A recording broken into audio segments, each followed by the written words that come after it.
Françoise. My name is Eric Rochouz, and I would like to give you a brief overview of the NanoElec Technological Research Institute and its characterization program. As you have seen, we are running quite late, and also because I am the last obstacle between the presentation and the digital tour and the Q&A questions, and make it brief. Okay. There are a number of such research institutes in France. Some of them being dedicated to energy transition, and some of them more oriented toward technology. In the NanoElec is one of the biggest one. It's dedicated to nanoelectronics, as it says, and it's based in Grenoble. The idea is to gather industrial partners and academic partners, and to get them to work together. The work is done in existing facilities like ILL, ESRF, but also some facilities at CEA, like the clean rooms, the PFNC, and some, as you have seen with MODE, some facilities with CNRS. Okay. The mission and visions are, to address, of course, some societal challenges by facilitating the link between technology and applications, and also to create value for the industrial partners to help them to grow and address new markets. Okay, and this is done by fostering multi-partners R&D program, and I will show you later on what are the partners, or who are the partners. The main thematics covered by the NanoElec Institute are energy transition, imaging, and digital trust. And all those topics are helped or supported by programs, peripheral programs like characterization or training or dissemination. But I will show you that later on as well. Just to show you very briefly what the partners are, there are 11 of them that are industrial partners. Big companies like ST or Schneider Electric, some small companies like Aledia or Prophecies, medium-sized companies like Linred. We have also academic partners, of course, and you have heard some of them this morning. One pole of competitivity, which is Minalogic, of course, the local one, and Jessica, which is the association dealing with a lot of the nanoelectronic industry. Okay. And the idea there is really to bring together these people, these companies, these partners, and to have some leverage thanks to the money put in there by the government, by the Programme d'Investissement d'Avenir. Okay.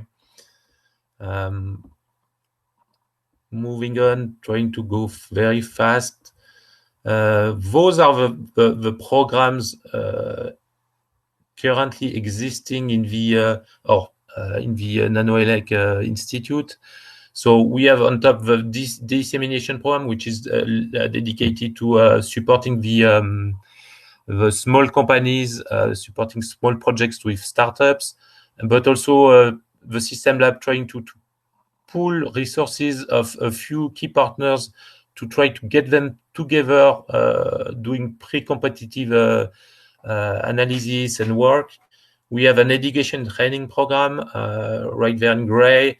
And then we have a technological program, again, based on imaging, smart imagers, some program or big program done dealing with photonic sensors. And a new program starting early this year, 2021, on a display technology. We have a PowerGaN energy conversion program, which is dealing with the gallium nitride technology. This is quite a big success because this has led in 2020 to a big technological transfer to one of the STMicroelectronics fabs in Tours. And finally, the PULSE program, which deals with the digital trust. Okay. And again, all those technological programs are supported by the characterization program that we are talking about today. Okay. A few numbers to end of last year, end of 2019, we had 22 core partners, but more than 238 associated partners along the history of IRT Nanoelec. The average budget on the last few years is about between 55 to 60 million euros per year, and that includes both the money that's put in by the government and the money invested by the partners.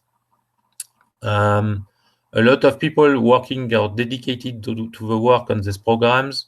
Some new companies were created thanks to the support provided by the IRT Nanoelec. It's also producing quite a few patents and software, especially in the Digital Trust program, but patents across, I think, most of the programs today, technological programs at least, and then a number of very large number of publication and communication in a very large range of technical and scientific journals. So it's quite productive. Now moving on to the characterization program. So it's based on, as you have seen, on the large-scale instruments that are located in Grenoble in our ecosystem. Some of them are located on this map there, but there, as you have seen, there are more than that. The idea there is really to bring together the ecosystem, get these people to work together, and try to democratize, to offer some services to the industry and to support the needs of advanced physical characterization for people like, or companies like ST or Soitec or Schneider, okay? Those are the current industrial partners, but new partners are contacted and being discussed with. IROC will join the institute early next year. CERMA, we are discussing a lot of them, but of course this is open to more partners if they want to join.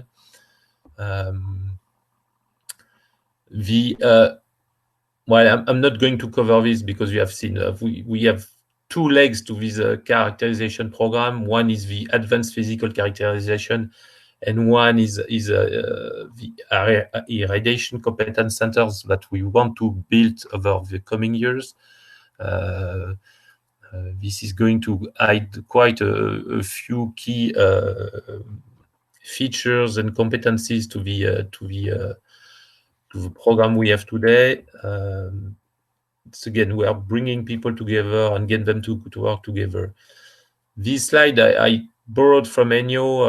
It also shows that in addition to bring the local system, local ecosystem together, we are also involving additional resources from Europe. I think someone mentioned the Helmholtz Institute. I think it was you, Manon.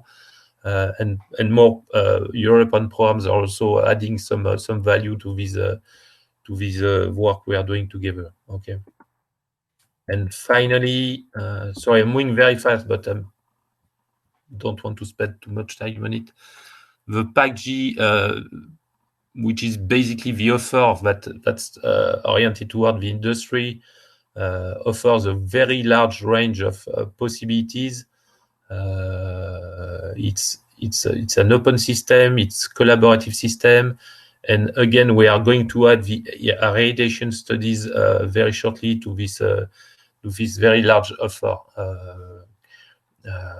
that's in PACG today. Okay, and I think it's addressing not only the nanoelectronic industry but also very much other areas like material science, welding, process control, and probably many other domains that I don't even imagine today. Okay. If you want to know more, just the last slide. Please, attend the GRAD workshop that's happening in early December. This is dedicated to radiation testing, hardening, and so I'm sure you'll know more. It will be a lot more technical than what I'm talking about today. We are expecting quite a few people there. Okay, I'm done. I was very fast, maybe not very clear, so don't hesitate with questions. I'm now giving the floor to François and Ennio for the Q&A session.